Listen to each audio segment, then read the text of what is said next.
Hey, welcome to the DVB channel, and today we'll be talking about Jesmon, the most infamous deck in BTO6. Before we actually dive right into the deck profile itself, I'd like to say that this Jesmon deck is a OTK variant. Basically, you're aiming for the one-turn kill, not exactly the most friendly deck out there, but it definitely does its work by having a delicate plan and having high crit for the 2 swings to end the game in the same turn. We start off with the Digitama first. It will be 4 Baby Domon. So basically, while this Digimon has piercing, it gives plus 2k DP. And what has piercing in this deck is basically Jesmon itself. And Jesmon does give himself 4k DP already. So having this extra DP allows you to hit over the Omegamon's potential in your opponent's security. As this deck is focused on OTK, this is definitely very important. So we're actually playing only 4 of it, so that we guarantee we'll be raising it every time, and definitely you'll end the game below 4 Digitama. Next, we're actually playing just 12 rookies here, but because if you're a talented player, you definitely will see in your starting hand anyway. And so starting off with the 4 2-cost rookie here, mainly just to pass the memory game, and sometimes you do not actually always want to pass 3 memory to your opponent. 2 memory can actually stuck them quite hard, so there's that. And sometimes you do really require that kind of flooding to win your opponent, so OTK does really help with this. Next, you're actually playing this Agumon from the first starter deck. Now, why this Agumon instead of the Digimon one? Basically because you can actually swing your opponent Digimon and get the power still. Because if you're playing a Digimon Agumon, you're actually only gain 2k DP if you attack the security, but with this specific Agumon, you do gain plus 1k DP, and with the piercing, it sometimes do help because you'll be swinging your opponent Digimon anyway. Next will be the Hugmon. Now this is the MVP, I would say, for Jesmon in general, just because of its effect. Now you can review 5 cards from the top of your deck, add up to 2 Digimon cards with Hugmon, Jesmon or Sistermon in their name, and add it to your hand and place the remaining card at the bottom of your deck. Now, this isn't your average searcher though, because it can pick up to 2 of the same variant in the case whereby you can actually pick up 2 Sistermon or 2 Jesmon from the top 5, and it's just a simple plus 2. And hitting it just feels too good, and I will guarantee you the strongest player will always hit their top 5 and hitting to the needed pieces, and they won't break as often. Next, you are playing just 12 level 4s as well, mainly because you're going to just evolve 1 Jesmon and it should be game ready from there. And the most important piece definitely is the Greymon and sometimes the Bao Hugmon. Now, I'll explain further why.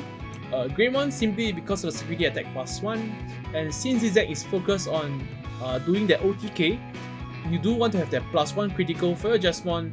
Alongside with the level 5 Savior Hugmon, you actually can swing for 2 times. So generally you do want to hit the 3 security checks, so you can actually clear off your opponent's 5 security check in 1 swing, and then going for gain with the Omegamons or your rest of your Digimons. Now for this Bao Hugmon, mainly because it does have a very strong inherent ability. If you guys remember Sharpmon, this is basically outshine Sharpmon simply just because the requirement is too easy. Now, if you have a Digimon with Sistermon in name, in playing, you can actually delete one of your opponent Digimon 5k DP or less, and in this meta whereby everyone is playing their 5k blockers, even yourself, they're going to get disadvantage for sure, because they can actually not guard your Digimon at all. And in this case, they won't be actually guarding your Jesmon because Jesmon does have piercing. What they need to guard against is those Sistermons and those rookie that you have been summoning out when you are doing your Jesmon plays. So having to remove their blocker instantly does make them feel very threatened, and they definitely need to start attacking in 6k blockers instead against you.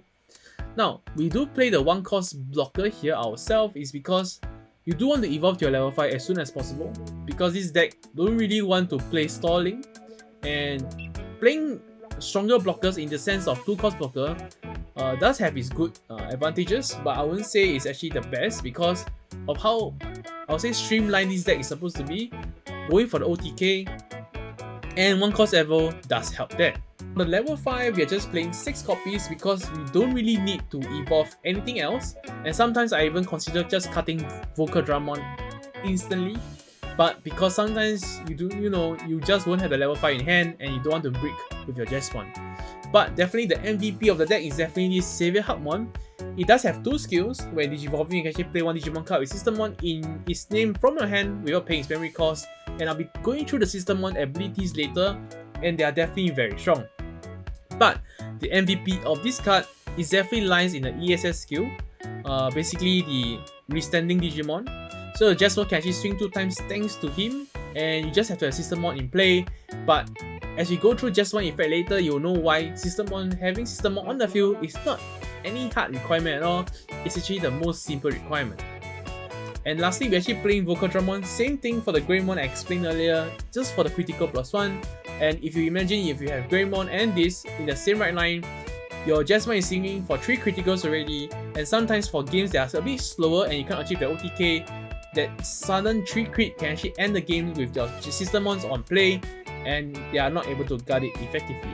Now moving on to the bulk of the deck, I would say Jesmon. Now Jesmon does have an ability when attacking, not once per turn by the way, is you can actually play a Digimon with Sistermon in its name from your hand or trash without paying its memory cost. Now that's where the Sistermon requirement is not even tough at all to achieve because of Jesmon effect himself. You can actually spawn the Sistermons for free from your drop zone and from your hand. So basically you won't be breaking very hard at all if you do have the Jesmon Rookie Searcher to search out your Jesmon and your Sistermon. Now the second ability is what makes Jesmon even more busted, I would say. It's basically because when you play another Digimon, this Digimon get +3 KTP and gain piercing for the turn. So apologies for earlier I mentioned it was 4k, so apologies for that, but do note that its requirement is not even high at all. These 2 effects does synergize well with each other, basically because you are going to summon the Digimon anyway for that turn, and you're going to gain piercing for that turn, and +3 KTP, hitting for 14 KTP by its own is just simply mad, I would say, because that's very high for level 6. Now let's go through the Sistermon and why Sistermon is actually broken with Jesmon. First up, the Sistermon Blanc. Basically, if you have Digimon with Hakmon in its name or Digimon with Royal Knight, you actually all your Digimon with Sistermon in its name actually gain blocker. And it does have a Gabumon effect whereby you trigger, actually on play you can actually draw 1. So can you imagine you're setting up your field, your Jesmon swing twice, and you suddenly have 2 blockers on the field just randomly. And your opponent is not able to deal with Sistermon or rather Jesmon directly unless they have a straight counter such as Digimon or even Gaia Force, but by then they are already dead because you are playing the OTK variant, so they don't really have time to react at all. The next one will be Sistermon Noah, and if you think opponent Digimon can actually clear this 11 KTP, you will be wrong because firstly they are blockers and secondly will be Sistermon Noah. Now Sistermon Noah does give your Hakmon or Royal Knight Digimon +2 KTP in both turns, and it has an on-play ability to gain 1 memory. So basically, you can imagine yourself actually swinging Jesmon first, and you do gain 1 memory out of the blue for no apparent reason, but because Jesmon is simply broken. Next, the last bulk of the deck. Firstly, the Red Memory Boost. Red Memory Boost just simply does its own thing very well.